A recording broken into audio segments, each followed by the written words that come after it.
all wrong. I shouldn't be up here. I should be back in school on the other side of the ocean. Yet you all come to us young people for hope. How dare you? Boring. Boring. Boring. Boring. You gotta work. Don't tell us what we're gonna feel. We're trying to solve a problem. Don't tell us what we're gonna feel. I'm not telling you. Because you're in no position to dictate that. Remember this. You're in no position to dictate what we're gonna feel.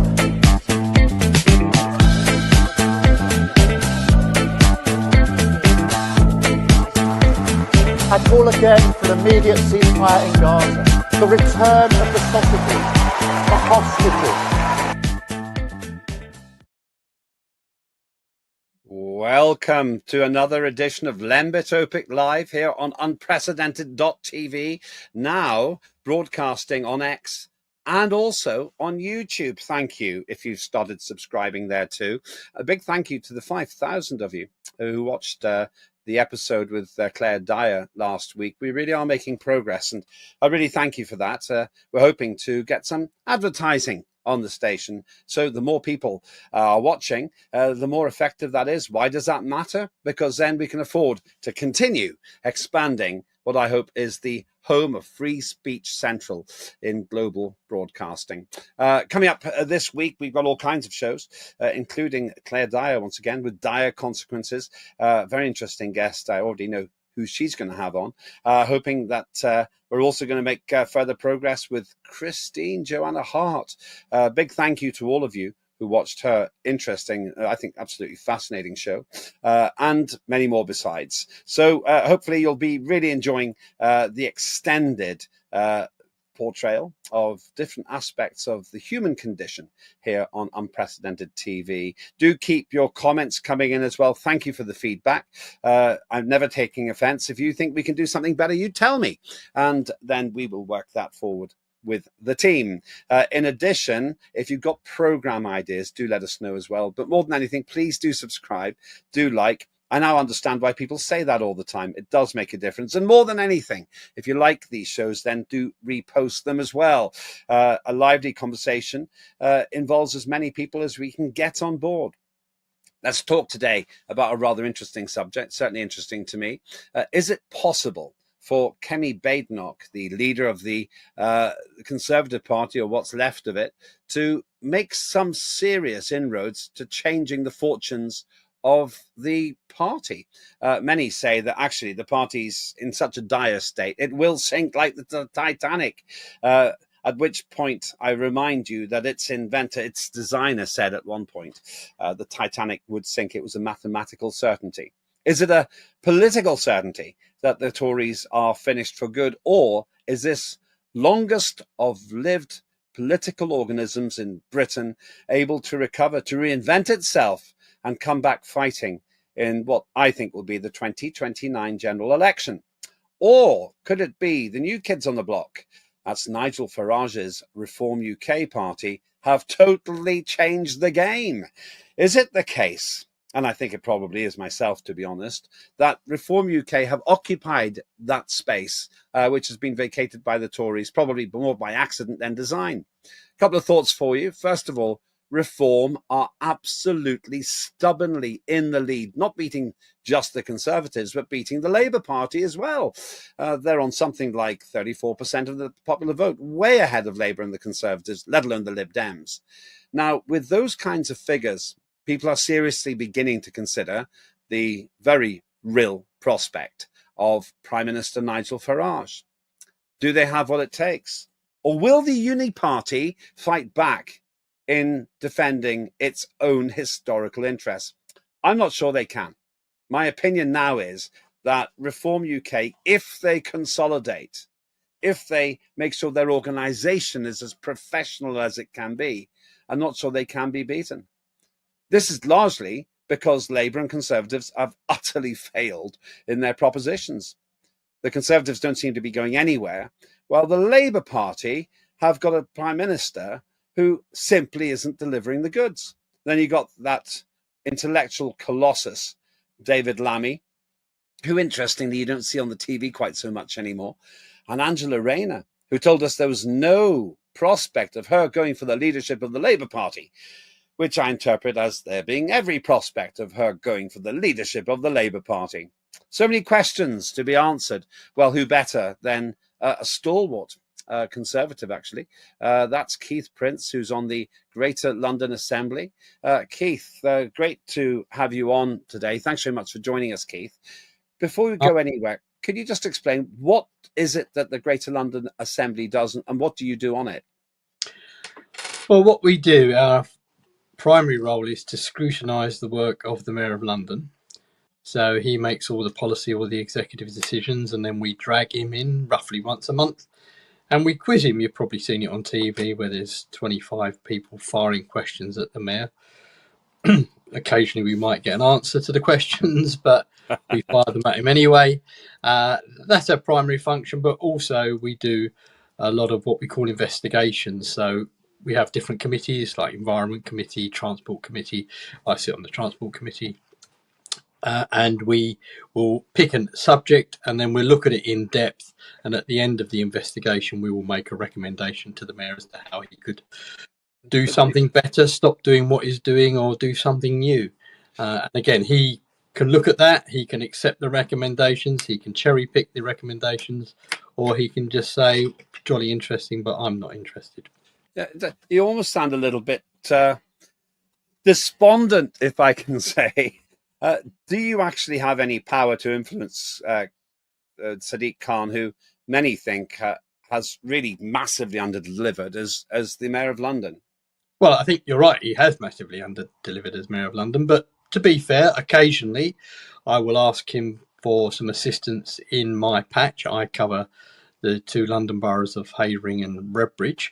And occasionally I will ask him for something and he'll actually help me and give me some assistance. So, for instance, the Gallows Corner, which many Londoners will know, is a very important junction. There's a flyover there that was built in 1975 with a 15-year life expectancy, and it was still standing earlier this year. So when I was elected in 2016, I made a pledge that I would get it replaced, and we are now in the process of replacing Gallows Corner. So he's bought you off then. He's bought you off with Gallows Corner. Well, we had to get £40 million from the government to help his buy off. So, but it's interesting. Like we've got the issue at the moment with the Piccadilly line. It looks as though the train that they've delivered, the sample train that they've delivered, doesn't fit. There's something absolutely fundamentally wrong. We don't know exactly what it is. The commissioner has promised to tell me, but there's an issue. Something is wrong. Either it's not fitting on the tracks properly or it's not going around the bends, but there's something fundamentally wrong with the design. I don't seem facetious, but surely if you're going to build an underground train for the underground, you'd measure the space first. Or am I someone maybe someone gave them the dimensions in inches, and when they converted it to metric, it didn't work. Who knows? But there's something fundamentally wrong, and I'm waiting to find out exactly what it is. But without the assembly, that would never have come out. I did something on television with ITV, and then we pushed the Mayor at the Mayor's question time the following day, and it's now come out there is something fundamentally wrong. This would have all been covered up. This level of scrutiny that we now have. That sounds pretty grim, actually. A horrendous mistake. But then they launched the original Hubble telescope. It had an eyesight problem, and that was quite an expensive mistake. Well, ask Elon Musk about space travel and mistakes. I think he's made a couple, hasn't he? Oh, he does it by trial and error. Luckily, he doesn't put the people on at that stage. Well, they've done with the maybe that's what they've done with this new Piccadilly line train. We'll see if that one fits. Or if it doesn't, we'll chop it up and try another one. Well, I suppose it's electrically powered. It could be a Tesla. But anyway, I am digressing a bit. Let's talk about your party, Keith. Now, doesn't feel like a party. It feels more like a wake, to be honest. Does it really feel that way? Well, let's get down to that. What's your interpretation of a situation where the Reform UK party is definitely in the lead, unquestionably in the lead in the polls, something like 34%, give or Yeah, take. yeah. And Yeah, the Conservatives are in a miserable third behind a miserable second, languishing in the mid or low 20s for the Labour Party. Yeah, well, we've even been in the teens, which is ridiculous for a party of our history. But you know, we've been through it before. We've been wiped out in history before. We've been around for almost, well, actually around 400 years now. We first formed in the 1600s. We are the party, the longest actually existing party in modern day world, and we adapt, and that's where we are at the moment. We're in the middle of adapting. Well, that sounds like a euphemism. Some people would say you're sinking. Hence the question I'm asking: can Captain Kemi Badenoch actually save the Titanic Tories? It doesn't look like you're making any progress, and I have to say, from my opinion, the prospects don't look too good, because all of the momentum, interesting phrase, all of the momentum is with reform right now. Yes, it is, but politics is a funny old game. And as you know, from your own experience, a week is a long time in politics. Yes, and I do. Also, what we find interestingly with polls is that what people say on the polls doesn't always translate to the ballot box. And because of the system that we have, first past the post, you can have situations where a party can get a significant percentage of the vote and yet still not hold very many seats. Reform is a very good example of that. You know, I think they have only, well, last count they had about 4 or 5 seats. I don't know who's been suspended this week, but they won 5 seats anyway. But they did chuck up. Well, they won much 6 larger actually, if you include the by-election. They won 6 if you include the by-election. The by-election, but they racked up a very large percentage, and yet that's not reflected in the number of seats that they have in the House. But then again, the same could be said for Labour. I think they got around about 34%, but 400 seats. I mean, it's just so it's a very strange voting system that we have, which always throws up lots of anomalies. But yes, we could end up with a reform government. Be interesting. Yeah, that's very honest of you as well. Let's see. I found a rather interesting interview by the leader of the Conservatives of your party. Let me just play it, and then we can talk about it. Now, I think Kemi Badenoch is pretty eloquent. I think she's improved with her performance. Yeah. I agree with quite a lot of the things she says, but somehow she just doesn't seem to be cutting through. Let's just play this and see what you think, and then we can talk about it in a moment. Sure. Restricting immigration has become a rallying point for conservatives. In the US, aggressive ICE raids across the country have become regular occurrences to fulfill President Trump's pledge of mass deportations. In Germany, the 1 million or so Syrian refugees living there have become a red-hot issue. I'm back now with British Conservative Party leader Kemi Badenoch, who grew up in Nigeria, to talk about immigration and identity politics in the UK. You've spoken a lot about the importance of culture as sustaining a country. And when we look at immigration, you say it's not just numbers that matter, it's where people come from, That's right. What they do. And you've had some criticism because people look at you and say, well, wait a minute, she's from Nigeria. So explain what you mean. So I often say that numbers matter, how many people are coming into a country. You have to make sure that when immigration is sustainable, but culture matters more. Certainly in the UK, there is something that people from around the world are coming there to get. It is that system, enlightenment values, equality under the law, freedom of speech, freedom of association, women having equal rights, the rule of law, our legal system. So much of that is what draws people from around the world. It is what has made us a successful country. But if you have large numbers of people who don't believe in those things, eventually your country will change. And not all cultures are equal. Some people may not like to hear that, but cultures where there's child marriage, where homosexuals, gay people are treated, criminally, killed, those are not equal cultures. I will not accept that. Cultures where women are lesser citizens, those aren't equal cultures.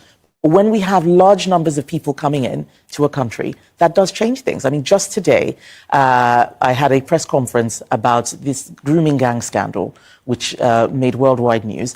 And it wasn't about Asian men or even just Pakistani men. It was men from a particular region of Pakistan that was very, very detached even from most Pakistanis itself. They weren't, people from, very little in common with people from Kashmir, a very sort of peasant farming background, isolated in the mountains.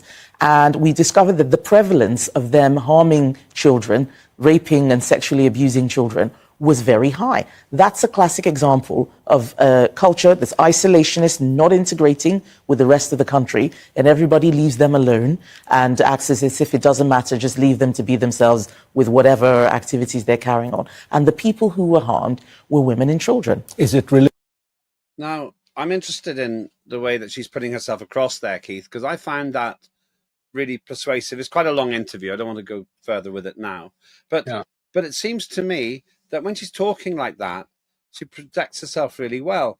I don't also think that there is actually a racist undertone. Like me, people are used to my name in the UK, so I don't tend to get any racist negativity. I don't think Kemi does either, really. But she's persuasive about this subject. She's eloquent about the subject. But the polls aren't reflecting this, Keith. I mean, that's a big question, really, Lembit. I mean, a political party can't just be about one issue. We know that the immigration issue is probably number one on people's list, but actually I think the bigger problem is more around policing and the NHS, which Labour are destroying on both fronts. And I think where we will start to cut through is when Kemi starts coming out with a broad package of policies. Now, I know that we're doing a lot of work at the moment. We're engaging with lots of different groups. We're having meetings across the country to identify exactly what people think needs to change in this country.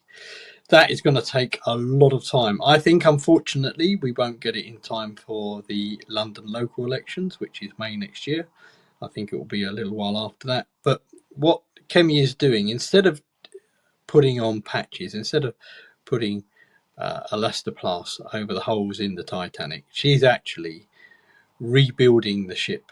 She's dealing with the superstructure, and she's going to make a bigger, stronger ship by the time she's finished. But it will take time. If you were somebody else, I would challenge you and say, well, you would say that, wouldn't you? But I think you're an honest person, and you've already admitted that the situation feels more like a wake than anything else. And it's a dire situation. I'm looking at a person there who doesn't actually have the same amount of political experience as I do, nor you, in fact, but could make it, could potentially be a good prime minister. I'm just not convinced. You're saying about local elections next year. I'm not convinced she'll be able to turn it around by 2029. Well, unfortunately, I think that the issue is that she may well not be given the time that she needs to turn the ship around. As you know, it takes an awful lot of time for a ship to change its course. And I think that if we do get hammered, which does look the case at the moment, in May next year, and the thing is, that's in the local elections. Yeah, it's going to be the local elections in London, and London is the thermometer for the whole of the country, really. And I think that if we get hammered in those elections, I think a lot of the MPs will actually start to turn on Kemi. And so, although there is great promise, she may not get to realise that, because from what has historically been a very stable party, we've been getting through leaders like they're going out of fashion recently. Well, they're not the only ones, of course. The Liberal Democrats, who had a remarkably impressive result in the general election, but I think would have done even better if Ed Davey hadn't decided to reduce his entire campaign to a farce.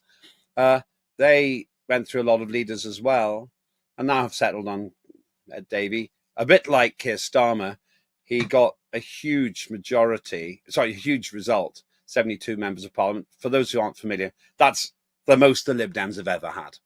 And so that gives him a bit of a cushion. But with Kemi, she's starting from a low base. And it seems to me, possibly, the critical mass just isn't there to turn it over. Even if you changed the leader, even if you changed her. You see, I'm not getting that on the doorstep, to be really honest with you. I was out this weekend. I'm out every weekend, actually. And all the polls... some things I don't miss about politics. Yeah. We've had that conversation. All the polls are saying that in my area, one of my areas, we're going to get wiped out. There won't be a Conservative left. There'll be a massive reform, probably a reform majority on the council, which will be a first. And even the ruling party, the Resident Association, will be reduced significantly. But I'm knocking on doors, and yes, I am getting people who said, "Oh, we've had it with you lot, we are voting reform, blah, blah, blah, blah." But not to the level that I would expect to get it if what is being predicted is going to happen. So, okay, let's talk about the travails of Keir Starmer, the Labour Prime Minister. You mentioned the revolving door of Reform UK members of Parliament who then get suspended. Well, he's suspended 4 of his own recently, and it seemed to happen sometime after the offence. Now, I'm really surprised by this, because although he has a huge majority, he seems incredibly touchy when somebody doesn't obey the rules. Let's just have a quick watch of this. This is pretty relevant. If we can play the video of Keir Starmer and his problems. Humiliations of Keir Starmer's premiership. These Dickensian cuts belong to a different era and a different party. And wouldn't it be better to withdraw the bill? Yet when he left Number 10 this morning, there was no indication the PM was about to wield the axe in a brutal attempt to restore party discipline. But he did, suspending 4 MPs, Neil Duncan-Jordan, Chris Hinchliffe, Brian Leishman, Rachel Maskell from the Parliamentary Party for voting against the government, and removing the job of trade envoy from Rosina Allen Khan, Bel Ribeiro Addy and Mohamed Yassin. I'm devastated, quite frankly. You know, as I said, and I always have said, I'm a proud Labour Party member, but I will take this on the chin. I will not be changing the sort of things that mean the world to me and what I say down here in Parliament. The action all the more surprising as the government insists the welfare reforms have been improved by the interventions of backbenchers.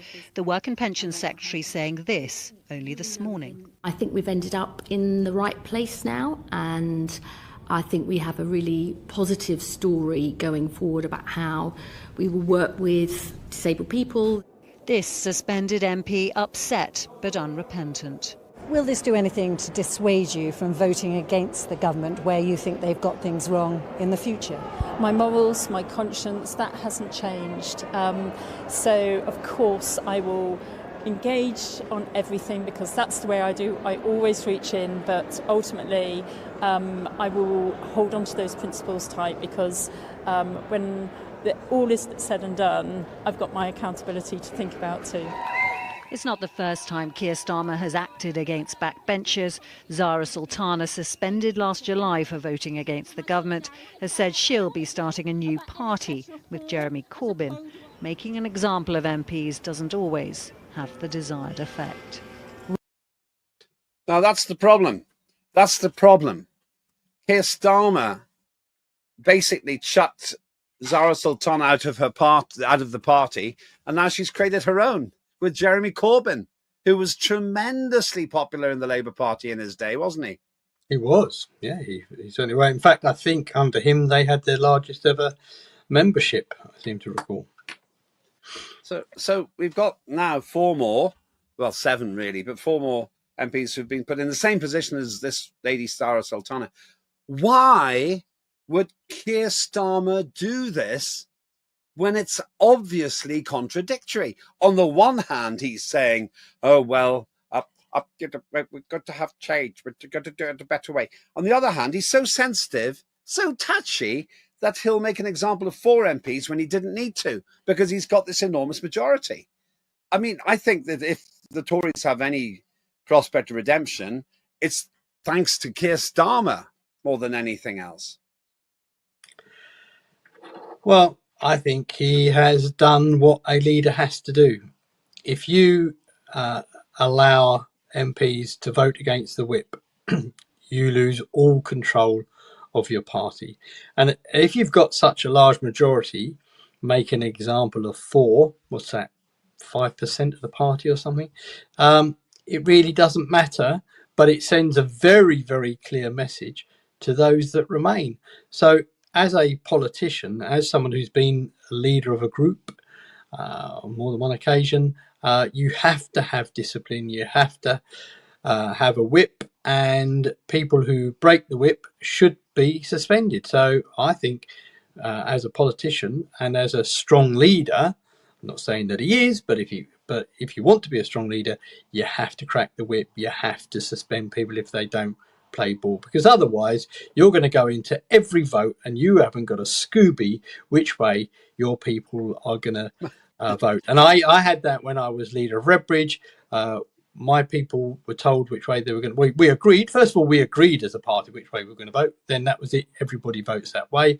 And we used to have a conversation with the Lib Dems, because we were in an arrangement with the Liberal Democrats. We'd go with them. That we'd all agree what we were going to do, and then we'd go into the chamber, and some of the Lib Dems would vote the way they wanted, because they're not a party of government. They've never been in government. They don't understand how it works. No, they have. They were in government with you. In coalition, and when they voted against their own promises. The first time in the history of the nation that a Secretary of State has voted against his own bill. It was an extraordinary time when and that proves the point. They are not a party of government. They never have been. They never will be. Well, Nick Clegg, the worst leader in the history of the party, absolutely annihilated it for a long time. Speaks very highly of you, Lembit, I must say. Yeah, I don't believe that.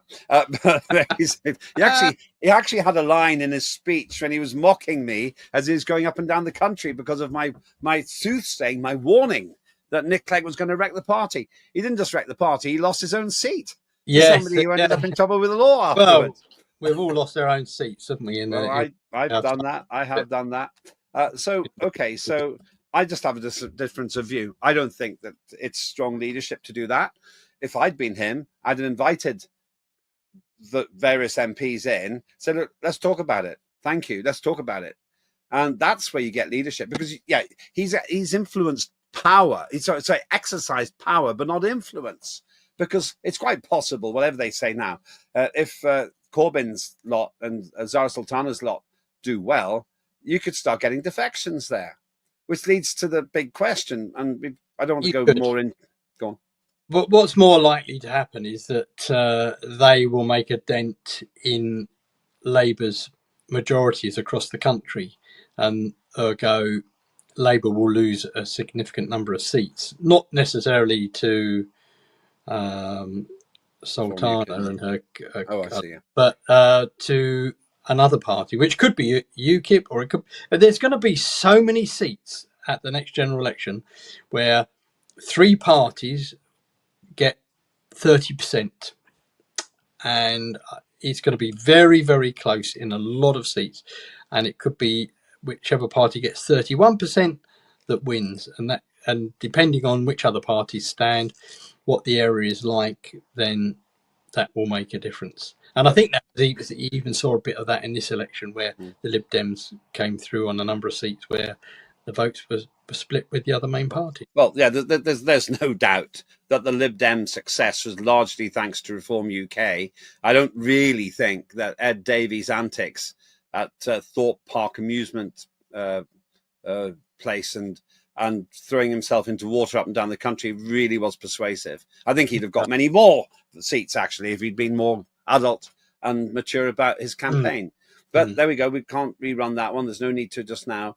So looking ahead then, we've talked about Kemi Badenoch. I'm sure that Ed Davey is not under any threat at this point. But we did have a very clear statement from the remarkably attired Angela Rayner there. Yeah. Next to Keir Starmer, she vociferously denied she had any plans to be leader of the party. I think we can assume that she has plans to be leader of the party. Is there a threat to Keir Starmer's leadership, in your opinion? I think there is a threat to Keir Starmer's leadership.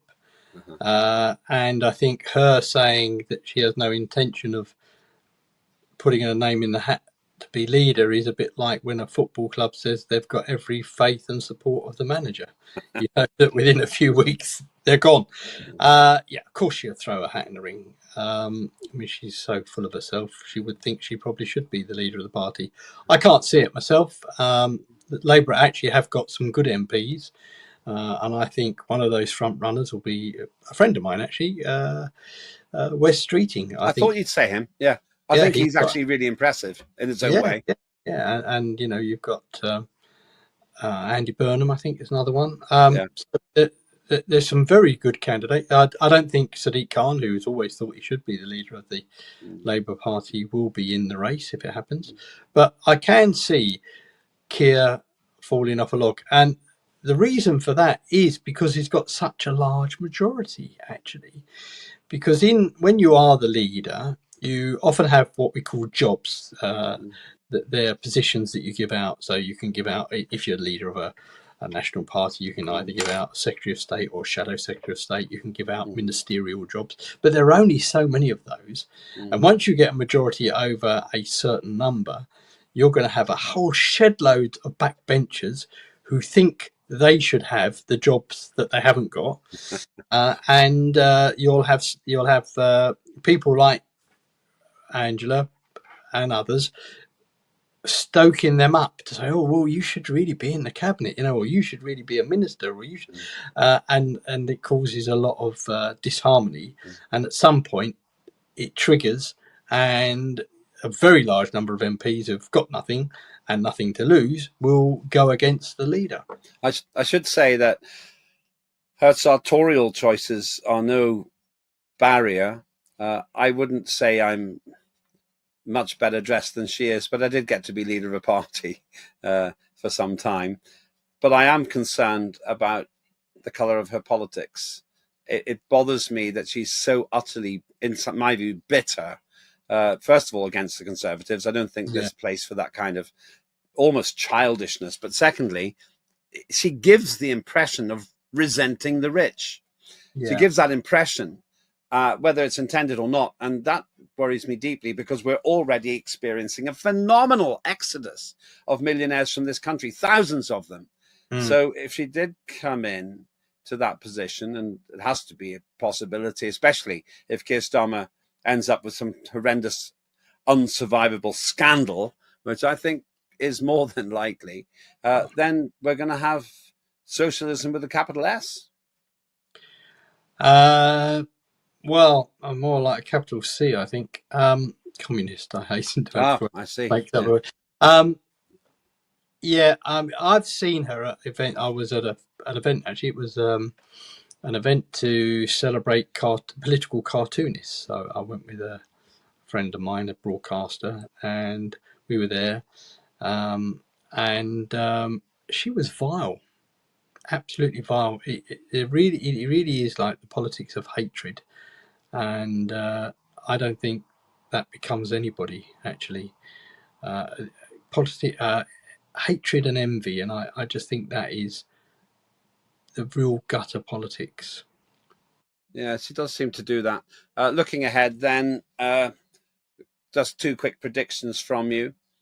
Do you think that, and obviously I'll understand if you don't want to answer this one, do you think Kemi Badenoch will be the leader of the Conservatives at the next general election? Well, as I've already said, I think that depends very much on how we perform next May.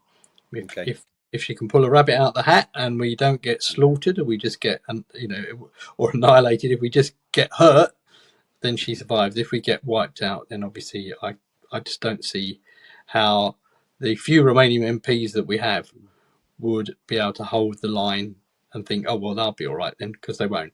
So they'll lose their bottle, I think. And is it true? Can he be the Prime Minister, or is that just a vain hope by Reform UK? Well, I think under our voting system, yes, there is a route to power for him. But I think what he's got to do is he's got to be more than a one-trick pony. He's got to say how he's going to solve the issues around crime. He's got to see how he's going to solve the issues around the NHS.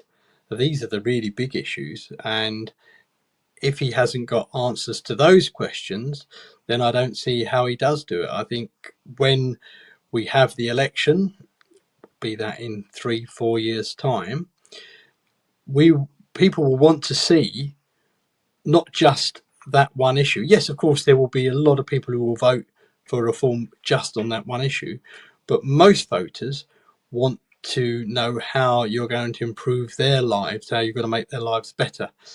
And from some of the policies that I've seen, they tend to be left-leaning and not the answer at all. There's no magic money tree, as Labour have found out themselves. So let's see what all the policies are, and then we can judge as to whether or not we think that Mr Farage is fit to be the next Prime Minister. Have your say. Go to X or indeed to YouTube, where you'll find all the back issues over time of our shows. And tell me, do you think that Nigel Farage could be the next Prime Minister? And for that matter, do you think that Keir Starmer will make it to the 2029 general election? And what about Kemi Badenoch too? I'm Lembit Öpik. This is Unprecedented TV, and you've been watching Lembit Öpik Live. This is all wrong. I shouldn't be up here. I should be back in school on the other side of the ocean. Yet you all come to us young people for hope. How dare you? Boring. Boring. Boring. Boring. Okay, you got it work. Don't tell us what we're going to feel. We're trying to solve a problem. Don't tell us what we're going to feel. I'm not telling you. Because you're in no position to dictate that. That's exactly what you're doing. You're in no position to dictate what we're going to feel.